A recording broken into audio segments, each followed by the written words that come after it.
မီတာဟုတ်ဒီကောင်ကဘလို့လဲကွာတာမူမီတာလဲဟုတ်ဒီကောင်ကဘလို့ပတ်တာလဲမဟုတ်ပါဘူးဟိုတာမောကလည်းဘာမှမသိဘာမှနားမလဲခလေးတယောက်လိုလူပါဘာမှမေးလို့မရလို့ဟိုသူ့နာမည်ဖေဖေနဲ့လေးလေးကတာမူမီတာလို့ဖွဲ့ထားတာပါဟုတ်ဒါဆိုဒီကောင်နဲ့ဖုန်းကပါဆိုင်လေဘလို့ပတ်တာလဲပြောဖူးရှင်ပြပါမယ်ဒီလိုပါ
အရန်တိလို့အရန်နားလည်လို့ပြောနေရမှာမဟုတ်ဘူးနော်ဒါမို့တခြားသူတွေနဲ့တွေ့သွားတဲ့ခါကြလို့ရှင်ဒုက္ခရောက်မှာဆိုလို့ပြောနေတာဘုတို့မိသားစုကလေဒါမို့စေတနာတန်တန်နဲ့အိမ်မှာလက်ခံထားပြီးတာသိလားဟုတ်တော့ဒါမို့ဘုပြောနေတဲ့စကားမဆုံးသေးဘူးလေလာပြန်လာခဲ့လာလို့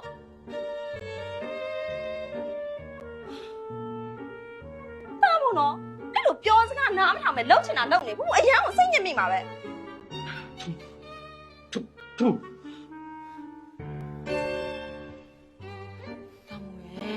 တာမို့ကလိမ်ပါပါတယ်ဘူးပြောတဲ့စကားကိုနားထောင်ရမယ်နော်ဘူးကအခုရုံးကိုသွားမယ်တာမို့ကအိမ်မှာအေးစစ်စစ်နေခဲ့ရမယ်မလိုက်ရအောင်နော်လို့ချစ်သေးပါဦးဖေဖေနဲ့လေးလေးကိုထိန်းခိုင်းတာအောင်ပါအဲ့ဆိုဘူးရုံးသွားရမယ်နော်ဒါမို့အိမ်မှာအေးစစ်နေရမယ်နော်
找都看没？我让我摸着。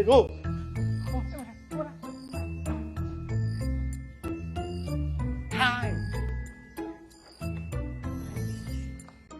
那你想光了龙光，没标路，我都嘛来想了，搞没到那边哈。အေးဒီတခါတော့လေသမီးကိုယ်တိုင်ကငါတို့နှစ်ယောက်လက်ထဲကိုအပ်သွားတာမင်းကိုကဲမင်းဗတ်တတ်နိုင်သေးတယ်ပြောဟာတတ်နိုင်တယ်ဘာလျှောက်တိုက်ကြလဲအဲလူကြီးစကားပြောနေအေးစင်းနာတော့ ဟုတ်တယ်ဒီဒီကနေဘဲမှမရွေးတော့နော်ဒီမှာပဲနေငါတို့မျက်စိအပြောက်ခံလို့မရတော့ဘူး ဟဲ့ခင်းဆိုင်ဟိုဒီကောင်တို့ဒီတိုင်းအချိန်ကုန်ခံပြီးစောင့်ကြည့်နေရဲ့အစားအေးဒီတိုင်းတော့ဒီကောင်စောင့်ကြည့်နိုင်ကွာ ဒါဆိုတော့တော်လားမချိန်ထားမ ဒါ လား ဟောတန်လိုင်းဖြစ်နေဟဲ့ဘာကြီးပြောနေလဲဟိုဒီကောင်ကိုဒီလိုငိမ့်နေတာဒီတိုင်းအချိန်ကုန်ခံပြီးစောင့်ကြည့်နေစားအကျိုးရှိအောင်တစ်ခုလုပ်ကြမယ်လို့ပြောတာ အကျိုးရှိအောင် အေး အိုင်ငါတော့ပေါက်ပြီခုခုရုံကပြန်လာရင်ဒီကောင်ကိုစောင့်ကြည့်ကြဆိုပြီးငါတို့ပတ်စံတောင်းအဲ့လိုလား လက်ပေးလိုက်ဟဲ့ငါသမီးကငါမဖို့တောင်းကြလားကွာ ငါပြောတာမဟုတ်လေဒီကောင်ကိုဒီတိုင်းထားမှန်းတို့စမ်းတတ်ကြအောင်လို့ပြောတာ စမ်းတော့ဟာတော့မင်းဟိုတခါတိတ်မှန်ငန်းနဲ့ခေါ်ပြီးဒီကောင်စမ်းတယ်မလို့လားငါတော့ငါမပါတော့ဘူးကွာငါကြောက်တော့ငါပဲခံရပါလေ အော်ကင်းဆိုင်အဲ့ဒီမသွားပါဘူးဒီမှာပဲတို့စမ်းတတ်မယ်ဒီမှာပဲစမ်းတတ်မယ်သူ့ကိုစမ်းတတ်ပြီးတို့တွေအချက်လက်တွေရှာကြမယ် ဟုတ်ပါရှိပြီလို့ ကင်းဆိုင် ဟမ် ကျိုးသားသမီးမီးလောင်တယ်တွေ့လား အေးဂျိုးလန်းဆိုမီးလောင်နေနော် အေးမီးလောင်တယ်မီးကိုတော့ထွက်ပန်းကျိုးသားသမီးမီးလောင်ကြီး အောင်မမာနာ ကျိုးသားကြီးသမီးဒီမီးလောင်ကြီး ဂျိုးသားအေးစပင်းဒီ မီးလောင်ကြီး မီးလောင်အေးဟုတ် အနံ့ဒီလူသမီးအနံ့တိုင်းဖြစ် နန်းဒီ လူသမီးအနံ့တိုင်းပဲလို့ စ ကွာ ပင်းနန်းတိုင်းဟုတ်ပြီငါ မဆမ်း ငါစမ်းဒီလေလာတယ်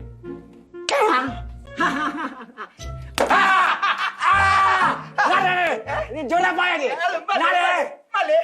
ကျိုးသားဒီပါရိုက်တာကြီး ဒီဒါဒီပါရက ပါရိုက်တာကြီးဒီကငါစမ်းမယ် ကဲဆက်ဆက် ထင်းညက်ကျွေးကြည့်မယ်နော်မ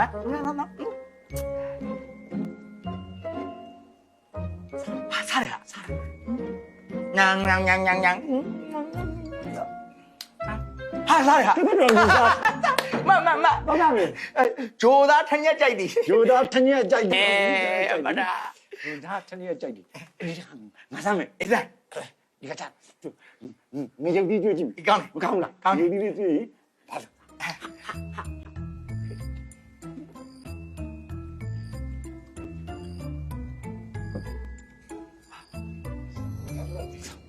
နောက်တော့ 跳，哎，ဟာ 一来， ထူကြပြီစေ 他出家了，让哈， ဟာမလေးငုံသီးတွေ့တော့မဆက်ဘူးလေ 哎，俺说他妈系统带着 အဲ 我， မဆက်ဘူးလေမကြည့်လေထူကြဖြစ်စေအမဂျိုသား 梦的，这明白了，梦的，俺那啥嘛不， ငါစမ်းမြောက်ဝယ်လာတာမဆက်ပါဘူးဘာဘူးဆက်တယ်နေငုံချွေမှဖြစ်နေမှာ 哎，不是，俺翻页嘛都， ဟုတ်လေဂျိုသားငုံသီးစားမဆက် 没有第三， မဆက် 没事， ဟာဒီခဏလေးအဲ့လေးနည်းနည်းဟိုပွန့်ချန်တော့ 反正， ငုံသီးကချိုတာဖြစ်နေမှာဆိုလို့အားစားကြည့်မယ် 哎呀，好的，你过来过来，你说，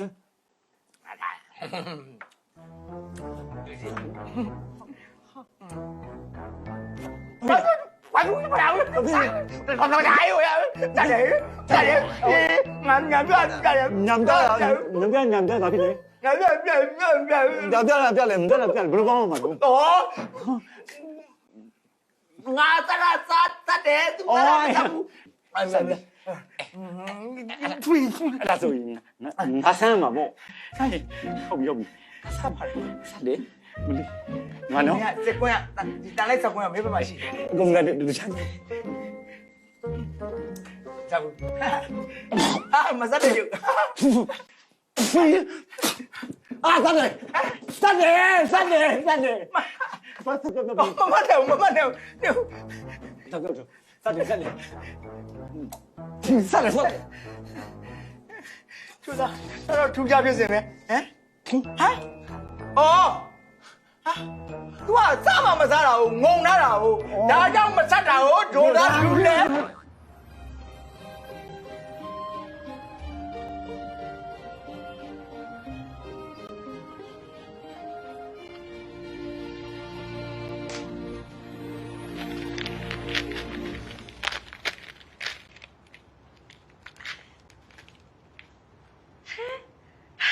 ရှင်မွေးလေးပါလား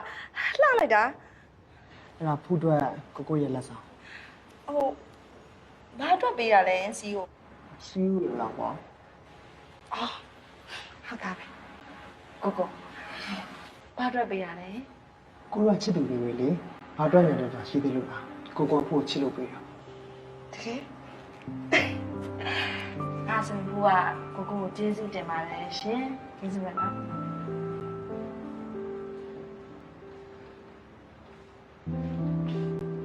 ကိုကိုဘာလို့ကိုအဲ့လောက်ထိစိုက်ကြည့်နေရလဲ ဖူးကအရန်လာတယ်ဖူးကအရန်ချစ်ဖို့ကောင်းနေရတော့ကိုကစိတ်မချဖြစ်နေတာပေါ့ဖူးရဲ့ ဟာကိုကိုကလေ ဖူးရဲ့မှာလေဟိုကိုတုံးလုံးကောင်လားအဲ့အင်ဂျင်နဲ့တကောင်ကိုမထားပါနဲ့ကဖူးလေးရဲ့နော် ဘာဖြစ်လို့ကိုကသူ့ဘာသာသူနေတာပါ ဘလူပဲဖြစ်ဖြစ်လေဖူးရဲ့ကိုချစ်သူတယောက်လုံးအိမ်မှာဒဇိန်ယောက်ျားတယောက်ယောက်နဲ့ကိုဘလူလို့နေနေမှာလေဖူးရဲ့ ကိုကိုကလည်းတာမွားယောက်ျားမဟုတ်ပါဘူး ဒါဆိုအပေါင်းကြီးလား အော်မဟုတ်ဘူးလေကိုကိုရဲ့ဟိုဖေဖေနဲ့လေးလေးပြောတာတော့တာမွားကလူမဟုတ်ဘူးတဲ့ဂျိုသားတဲ့ သူကသူဂျိုသားပဲဖြစ်ဖြစ်ဘာဖြစ်ဖြစ်ကွာအဲ့ဒီကောင်အိမ်မှာမထားပါနဲ့နော်ဖူးလေးနော် အဲ့လိုတော့ရမယ်မထင်ဘူးကိုကိုရဲ့ဟိုဖေဖေနဲ့လေးလေးကလေသူတို့ရဲ့တိတ်ပံနေကြစမ်းသက်ချက်တွေအရာဟိုတာမို့ဂျိုသားလို့ထင်ပြီးတော့စမ်းသက်ဖို့အတွက်ခေါ်ထားတာ ဟာအန်ကယ်တို့နှစ်ယောက်ကလည်းကွာဘာလို့အဲ့ဒီကောင်ကြီးမှာအိမ်မှာခေါ်ပြီးစမ်းသက်နေရလဲတခြားရင်လည်းစမ်းသက်လဲပြီးနေတဲ့ကိစ္စ အမလေးကိုကိုရဲ့တာမုံနဲ့စမ်းသက်တာပဲအန်နေကင်းပါတယ် ဘာဖြစ်လို့လဲကူကြီး ဘာဖြစ်ရမှာလဲဖေဖေတို့လေးလေးကင်းတော့လေသူတို့စိတ်แท้ရှိရပေါက်တက်ကြရတယ်လက်တဲ့စမ်းပြီးစမ်းသက်ပြီးဆိုလို့ရှိရင်ဖူးမာလေး350လိုက်ပြီးရောရတာတစ်ခါဆိုအမှုဖြစ်လို့ရှင်းရတစ်ခါဆိုလို့ရှိရင်လေမီးလောင်ပေါက်ကွဲမှုတွေဖြစ်လိုက်နေတာမှုစမ်းသက်တဲ့ခါကျအန်နေလည်းကင်းတယ်နောက်ပြီးတော့ဝင်ကုန်ကြည့်ကြတယ်တက်တာတယ်ကိုကို ဒုက္ခပါပဲဖူးလေးကဖူးလေးရဲ့တွက်ကိန်းနဲ့တော့ဟုတ်နေရပဲကိုကဖူးလေးကိုစိတ်မချဖြစ်ပြီးတော့ဒီမရှင်လေးပူနေရတာ တော့ကိုကစိတ်ချပါကိုကိုရဲ့တာမိုးကလေဘာမှမသိဘာမှနားမလဲခက်ရိုးခက်တုံတုံမှာအော်ဟိုနေ့ညတောင်လေ ဘာဖြစ်လို့လဲဖူးလေး ဟိုဘာဖြစ်တယ်မသိပါဘူးဘာစိတ်ကူးပေါက်တယ်မသိပါဘူးဟိုဖူးခန်းနဲ့ဖူးခန်းနဲ့မတက်အိမ်နေတာအဲ့ဒါလေသူပြောရတယ်ဖူးကတလုံးမှနားမလဲအဲ့ဒါနဲ့တာမိုးရေးပြန်တော့ဆိုပြီးတော့ဖူးကနှင်းလွတ်လိုက်တော့မှပြန်လာကိုရေအော်ကိုဖူးရောင်းခန်းထဲမှာအလုပ်လေးရှိသေးလို့သွားလိုက်မနော်ကျေးဇူးပဲနော်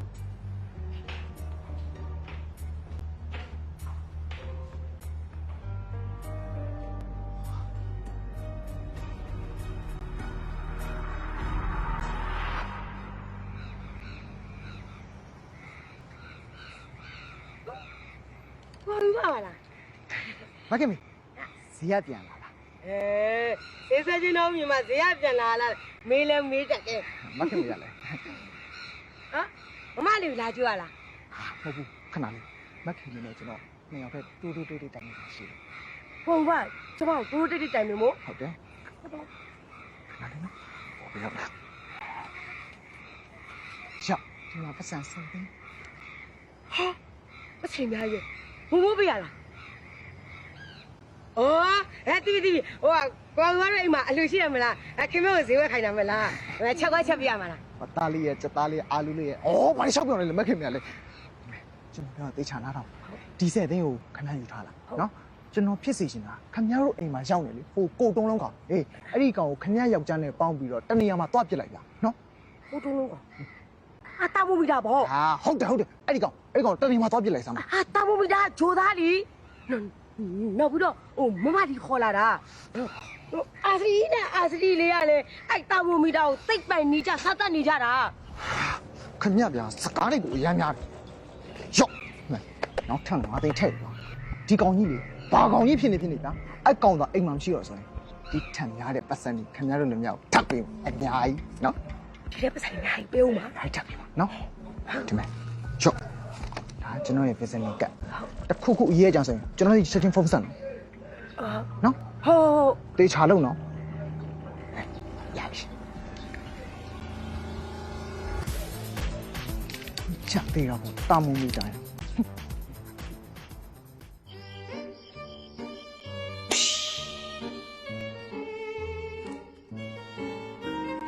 ကိုခင်မဒီကိစ္စကိုဘယ်လိုလုပ်လဲ ။ဩမိမလည်းပြနေကြဆရာဝန်နဲ့ပဲပြပေါ့။အိုက်စီကလေးမစိုးပါဘူး စီးလေးနှလုံးထိုးရင်တော့ရတယ်ဘာတွေပြောနေရတော့လို့ ။ဘာဖြစ်ပါမေးရ ငါပြောတာဒီကိစ္စကိုဘယ်လိုလုပ်မလဲလို့ ။မိမ။အရင်ကတာမိုမီတာကိုဂျိုသားမို့လားဟုတ်လားသွားကြည့်တာလေ။လေကားပေါ်မင်းကလည်းပြုတ်ချတာလေ။အဲ့ဒီစီကန်းတဲ့ပိုဆိုးသွားမယ်လို့မေကိုပြောတာ ဟောလွယ်လေးပါဟဲ့ဒီကသူအသားလေးချော့ခေါ်ရမယ်လေ ။အမလီ။အရင်ကဂျိုသားမစစ်လားဆိုမင်းကလည်းချောင်းတာတောင်မှစီကန်းရောက်သေးတာ။အခုသူ့ကိုကိုရီလက်ရောက်စော်ကားမယ်ဆိုရင်လေမိမရဲ့တင်ញံကုန်တန်းနေတာပဲ။စေးုံတော့ရောက်မှမို့တော့ ဩနေရလဲဟဲ့အသားလေးချော့ခေါ်ရဘာမှမဖြစ်ဘူး ဟမ် အသားလေးပဲချော့ခေါ်ရ အသားလေးချော့ အေး တာမိုမီတာ normal မဟုတ်ဘူးဂျိုသားနော်ဘလောက်အားရှိတယ်မလဲမင်းလက်ကိုတစ်ဖက်ကငါလက်တစ်ဖက်ဝေးဆိုနှုတ်မြေကမှာအမလေး မလေးရှန်နဲ့ကြောက်နေကြပြီကျုပ်တို့ဒီသက်ဒီလိုပတ်စံမျိုးရဖို့ဆိုတာမလွယ်ဘူးတော့ မခင်မေဒီပစက်ကဒီတက်မရဘူးမလွယ်သလိုငါတို့အိမ်ကဟော်ရီကတာမိုမီတာကိုလည်းဒီကနေဆွဲထုတ်လို့မရဘူးဆိုတာမင်းမှတ်ထား ဘာလို့မရမှာ ဟာမလေးနဲ့ဟမ်အာစီတီနဲ့အာစီလေးတီးသွားရင်ငါတို့လင်မယားတော့ဟော်ရီအိမ်ပေါ်ကောင်းကောင်းမလဲရဒီလိုမျိုးဆင်းရဒီလိုမျိုးဆင်းရ အဲ့ဒါပါလေ အော်ဒီအိမ်ပေါ်ခေါင်းနဲ့ဆင်းမယ်လို့ပြောတာကွာ မလေးအဲ့တော့မပူနဲ့ကိုအောင်ယူပါကပြောတယ်ဒီကိစ္စအောင်မြင်သွားရင်ဒီထက်မကထပ်ပေးအောင်မေးတဲ့အဲ့ပတ်စံတွေယူပြီးတော့ရှင်ရဲ့ကျုပ်ရဲ့ရွာပြန်ပြီးတော့လောက်ကင်စားတော့မယ်အဲ့ဒါမကောင်းဘူးလား ခင်မေ ဟမ် မင်းအတွင်းနဲ့မင်းကတော့ဖြူးနေတာပဲ ဘာဖြစ်လဲလွယ်လေးဘာမှမကြောက်နဲ့ဘာဖြစ်လဲတာမိုးပြီးသားဂျိုသားမလား ဟုတ်တယ်လေ ရှင်ရဲ့ကျုပ်ရဲ့ထမင်းကျွေးနေတာလေထမင်းတော့အိတ်ဆေးခတ်လိုက်မယ်ပြီးတော့ဒင်းလေးကိုကျွေးလိုက်မယ်ဒင်းလေးအိတ်ပြောသွားရင်အထုပ်ကလေးတော့ထဲတော့ဘုံဆိုသွားလွှတ်ပြလိုက်မယ်မကောင်းဘူးလား မကောင်းဘူးတာမိုမီတာငါပြောသည်မဟုတ်ဘူးအခွန်လေးကိုနှုတ်ပြလို့မရတာမိုမီတာမင်းပြောတယ်အိတ်ဆေးလဲတိုးမှာမဟုတ်နောက်ဆေးလည်းမတိုးဘူးဂျိုသားဟိုကဂျိုသား မလေးဂျိုသားမကတော့ဘာပဲဖြစ်ဖြစ်ကျုပ်ကလုံပြအောင်လုံပါပဲ ဟာမခင်မေအိုးမင်းအဲ့လောက်တားနေတဲ့ကြားတယ်မင်းလှုပ်ချင်နေပြန်ပြီလားလှုပ်ကွာလှုပ်ဟောငါတော့မျက်ခုံးနေမဟုတ်တစ်ကိုယ်လုံးတော့လှုပ်နေတယ်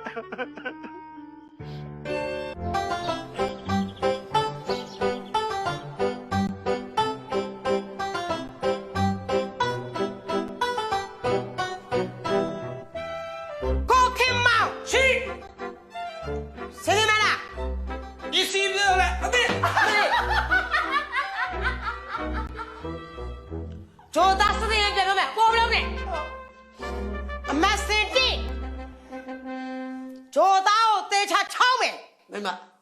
မျက်လုံးနဲ့နောက်လို့ဒီနားမှာ2ယောက်တည်းရှိတာဒီနားလေးမှာပြောနော် အေးအဆောင်အစပြန်ပြောမယ် ပြော အမစင်တီ ချိုသားကိုသေချာချောင်းမယ် 好， မက်စင်နီရှင်းတဲ့ထဲကတုံးနဲ့အပီရိုက်တယ်မက်စင်တော့ဟောဒီကျွမ်းတော့မယ် 好， အမက်စင်လေးချိုသားကိုတနည်းသွားလွတ်ပြမယ်ရှင်းတာချီရ 西老伯，好不好？不西吧，我没明白。 မရှိရင်ချစ်တက်မယ် 对对对对对对对对对。 ဟိုဘက်မှာ 好了，快快。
ဒီတစ်ခါတော့ကြိုးစားကြည့်မယ်နော်ယောက်ျားနော် ဒီတခါမလေးဒီတခါဆိုအသက်တော့ထွက်တော့မနဲ့တူပါတယ် ယောက်ျား အဲ့လိုမြင်သွား နေယောက်ျားလေးနေရင်သွားမယ်လေ ဟုတ်လား အေးလေ ခင်မကခင်မောင်ရှက်သွား အေးလေ အေး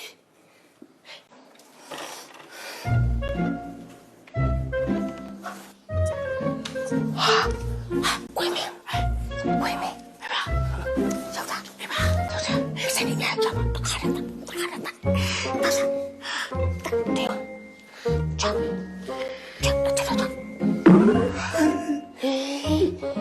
ပါတော့ဒီရည်ယောက်ျားမဟုတ်ဘူးချောဒါရီတော့တုံးကြစနေညရမညာ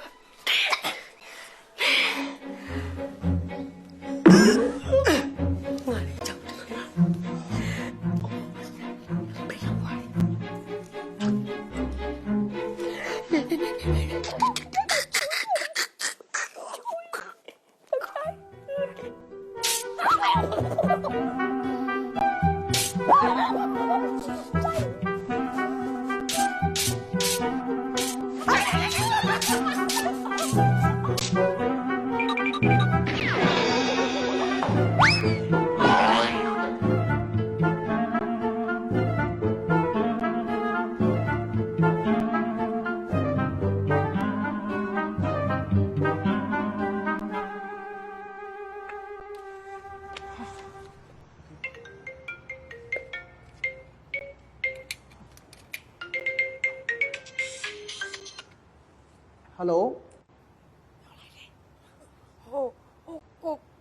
ကိုအောင်ပါလားယင်ကျမပါကျ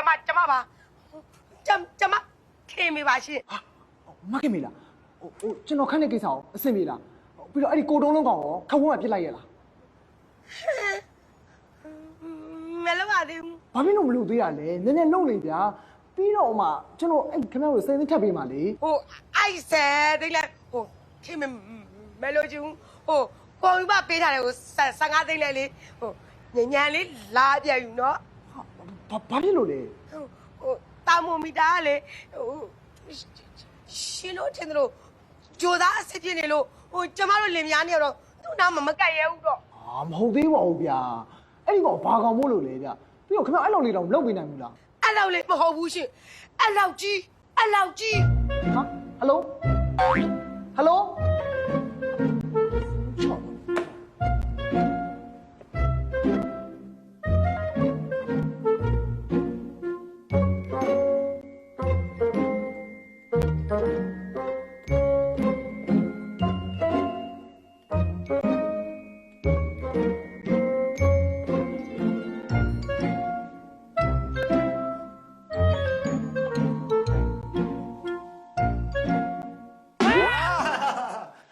ချောမင်းဘာရှောက်လုပ်နေရတော့ ဟုတ်တယ်ခမရလို့သူတို့လိုက်လို့နေတာလေဟာဟုတ်တယ်ကျုပ်ကမှထိုင်းပြီးခမရကိုကြည့်နေခမရလေဘာဟိုကိုင်းလို့ဒီကိုင်းလို့ဟိုဒီလို့ထိုင်းဘာလဲလုံးနေတာလား ဩမင်းရတယ်ကွာဒီမှာငါတိတ်ပံပညာအတွက်နဲ့ရှိုင်းစဉ်းစားနေတာကွာ ဒါများဗျာအေးစေးထိုင်းပြီးစဉ်းစားလို့ရတာတောင်းတယ်နှောက်ကိုင်းနေကျုပ်ကဘာလို့လုံးအောင်မသိတော့ဘာလို့စဉ်းစားပြောရမှာ ဂျိုသားကိုငါတို့တွေကဒီအပြစ်မန်းကိုဆန်းတက်ပြီးတဲ့ခါကျတော့အဲ့တောင်းမီတာဂျိုသားဆိုတဲ့ကောင်ကိုအတွင်းပိုင်းကလီစားတွေခွဲစိတ်ပြီးတော့ဆန်းတက် ဆန်းရုံ ဘာလဲ တို့လို့ပါဗျာ အာဗ ဒီမှာနော်ရိုးလူတက်မှုတောင်10နှစ်အခုဂျိုသားဆိုတော့သွားတယ်နှစ်ဘယ်လောက်တောင်ဖြစ်မလဲမသိဘူးတို့လို့ဆို မင်းကလည်းအဲ့လိုမကြောက်ပါနဲ့ကွာ အကြောက်တာဗောဗျာ ဟောငါတခါတည်းအဲ့ဂျိုသားကြီးအဲ့ကောင်ဖမ်းပြီးတော့တခါတည်းဂရင်ဝန်ဆွဲတင်ပြီးဒိုင်းနဲ့ဆွတ်ခွဲမှာမဟုတ်တာကွာ အဲ့လိုမလုပ်ဘူးအဲ့လိုဘယ်လိုလုပ်မှာလဲပြော ရာဇယ်လုံးမယ်လေရာဇယ်လုံးပြီးမှရာဇယ်ဆန်းတက်ပြီးမှဒီကောင်ကိုလုံးမှာ ဘာစကြဘယ်လိုပုံစံလုပ်မှာလဲ ဒီကနေ့ပတ်သက်ပြီးတော့မပြောတော့အဲ့စကားကိုမပြောတော့ ပြောနေ ဒီတာမုံမီသားဂျိုသားကိုဆန်းတက်တဲ့နေရာမှာဒီကောင်နဲ့အလားတရံတူတဲ့တရဝါကောင်ကို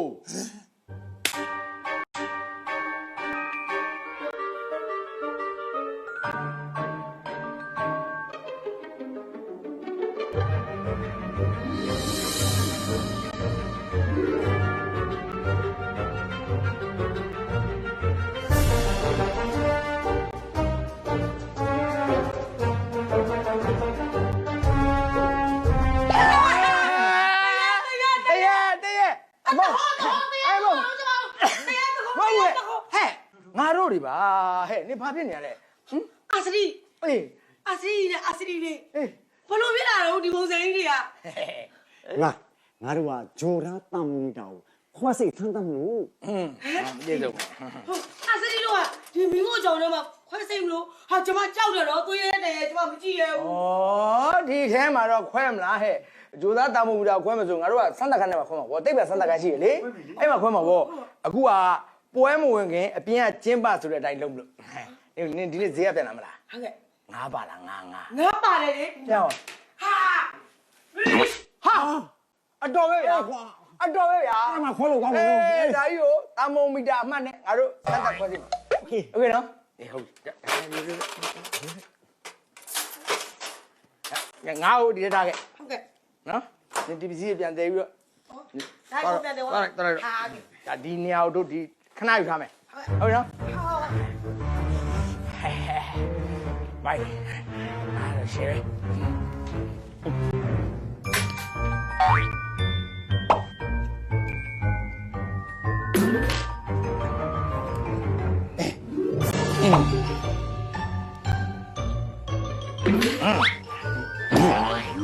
နေစမ်းမ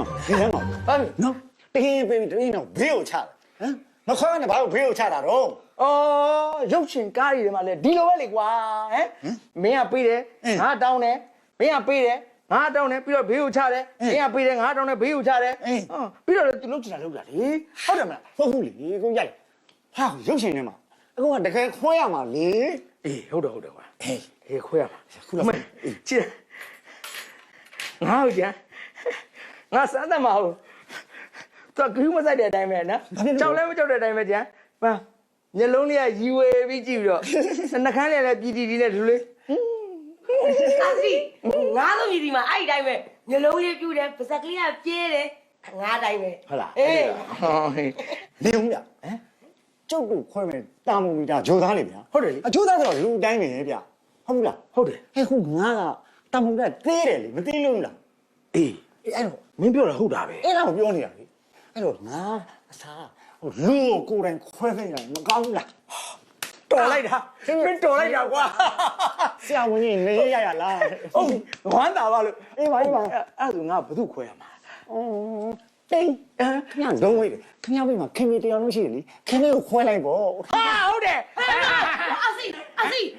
ခေမဲကိုအဲ့လိုခွဲလိုက်ခေမဲသေးသွားပါဗောအစီရဲ့ မသေးပါဘူး မသိဘူးတို့တာဝန်ယူတယ် မလို့ပါလားအစီရဲ့ခေမဲကြောက်တယ် ကြောက်ပါနဲ့အမကြောက်နဲ့ မပါနဲ့ခေမဲကြောက်လို့ ဘယ်အောင်ကြောက်ပါနဲ့ အဲ့ဒါကြိုက်တယ်လူတွေမရှိကြတော့ဘူးလား မရှိတော့ဘူးဘာမှမရှိနားမှာဘူးမှမရှိဒီဘက်တက်လိုက်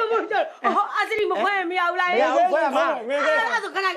ဟိုခေမဲလေးအခွဲမကန်လေးဖះကိုအာယုံပြုချင်လို့ခဏ ဒါလိုရရအာယု တရားရေးပါ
ထင်သားပဲဘူးကခြေတံကြားခဲ့တာမို့ရောက်လာပြီလို့ထင်နေရတာမို့ဘာလုပ်လို့လဲ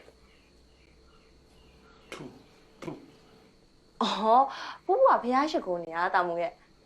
အော်ဖះကန်းရှိကိုလည်းရောက်လာပြီဆိုတော့တာမို့ဘူးကဖះရှိကိုတင်ပေးမယ်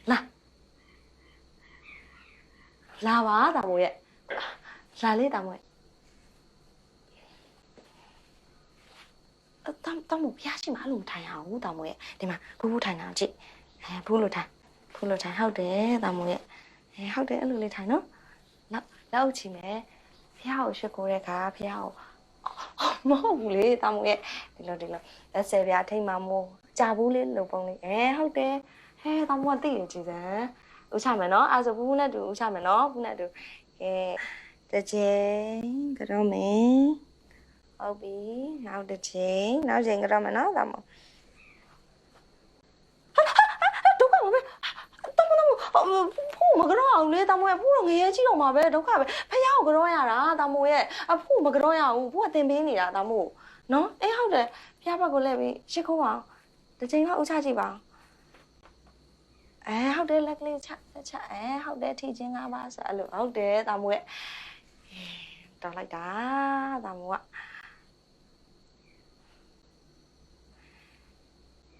ရပြီတမို့ရပြီ3ချိန်ဖះတရားတန်ခါ3ချိန်ဥချပြီးရပြီနော်တမို့ကဥချပြီးပြီဆိုတော့တမို့ကိုဖះကြောတဲ့ကြောကျိုးတင်ပေးရမယ်နော်လိုက်ဆိုဩဃာတဩဃာတဩဃာကာအာတ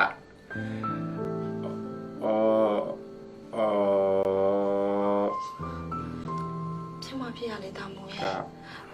တော်ပါပြီတမို့ရဲ့မစုံနိုင်ဘူးဆိုလည်းမစုံနဲ့တော့လေနော်ဖះရှိကိုဥချတဲ့ရုံနဲ့တမို့ကိုယ်တို့ရနေပြီတမို့ရဲ့တမို့ပူညတိုင်းဖះရှိကိုသလိုတမို့လည်းညတိုင်းဖះရှိကိုရမယ်နော်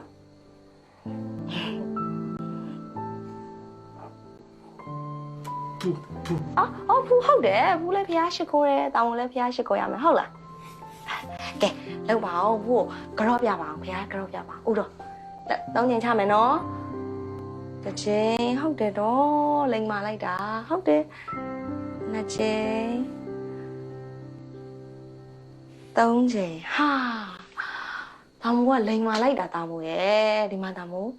ဖះကိုအမြဲတမ်းယုံယုံကြည်ကြည်နဲ့ကိုးကွယ်စည်းကပ်ရမယ်နော်ဖះတယောက်ဘတော်မှမမေ့ရအောင်အဲ့ဒါမှတာမိုးအန်နီရဲ့ရှိလာတဲ့ခါကျရင်ဖះကတာမိုးကိုကယ်မှာတာမိုးရဲ့နော်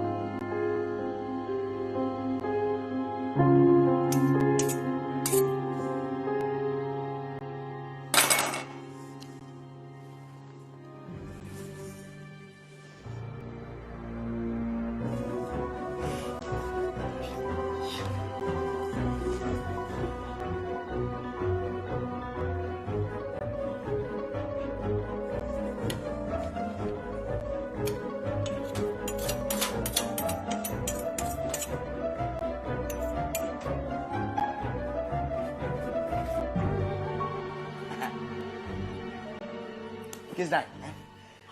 ငါတို့ကပြင်းလို့စင်လို့မပြီးသေးဘူးအခွက်စစ်ခံမဲ့တောင်းမူတာဂျိုသားအစင်းတဲ့အောင်ဖြစ်နေပြီခံဖို့ပဲဟိုဂျိုသားလေးဟိုငိမ့်လေးနေနော်ဟိုဒီတမမီတာလေးလေဟိုဘာမှမနာကျင်ရအောင်ဆိုလို့ဟိုဝတ်သားတို့လိုနှီးတယ်လို့ဟိုပါမလေးလှီးပေးမယ်ဟုတ်ပြီလားအမှန်ဘူး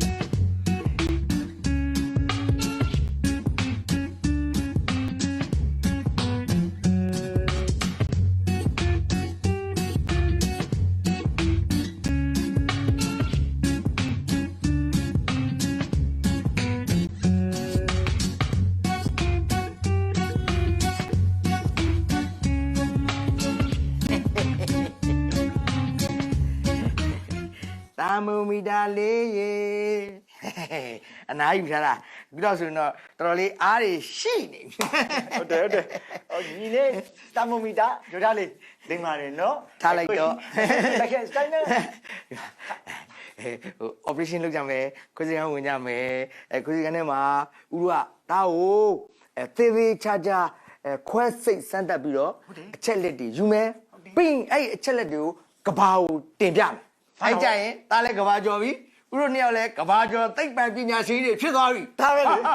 ဟုတ်တယ်မလားဒါလေဟာဒါပဲပြီဟေးဘာသာလိုက်တာမလို့ဟောတော့ပြင်လိုက်ပါမင်းတို့လိုက်နေ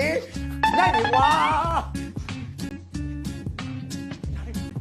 နားလေမင်းကလိုက်လေဆက်လိုက်လေလိုက်ပါဦးခင်ဗျားလိုက်ပြီဟောငါဒီဘောနေစောင့်နေတယ်လေမင်းလိုက်ပန်းလို့မပြီးတော့ပြေးတက်လာခါမှာငါစောင့်နေမှရှိတော့အဲ့လိုလားအဲ့လိုဟုတ်မပြေးနဲ့လေတာမို့ဂျိုသားပြီးလားဟာတို့ကိုဟဲ့ကောင်ပြေးပါနဲ့ဆောက်ဟဲ့တာမို့မပြေးနဲ့ဂျိုသားကျေးဇူးပဲဝန်နေမှာငါ့ကိုအားရပြီးမှာဘောဟာဟဲ့ကောင်ဘောဘူးလေကောင်ဟောနာ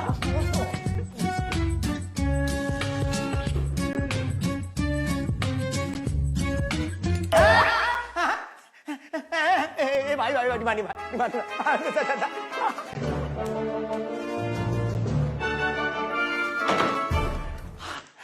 ီကောင်ကချုပ်ထားလိုက်တယ်ဟိုတော့မှချုပ်ထားတယ်အော်မချုပ်ထားဘူးငါချုပ်သွားတာတော်သေးလို့ငါတော့ဘု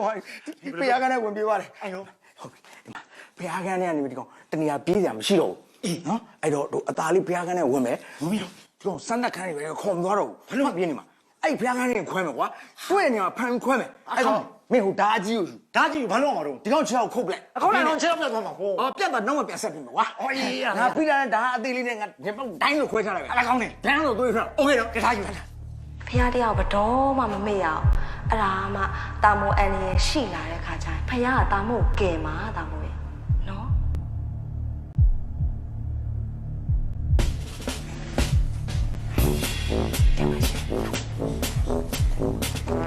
ကျုံလာတယ်ကျုံအောင်ပါ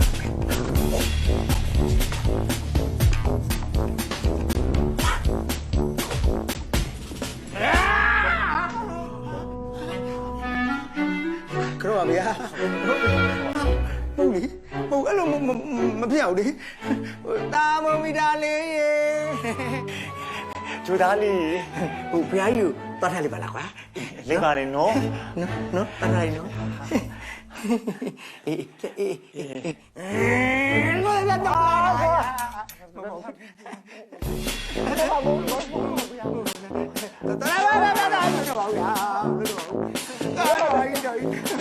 ပြထားလိုက်ပါနော်ဒီမှာလေးပါသူမလေးသွားထားလိုက်ကိုရောက်ခေါလာတော့တော့ဗျာဒီလိုပါပါ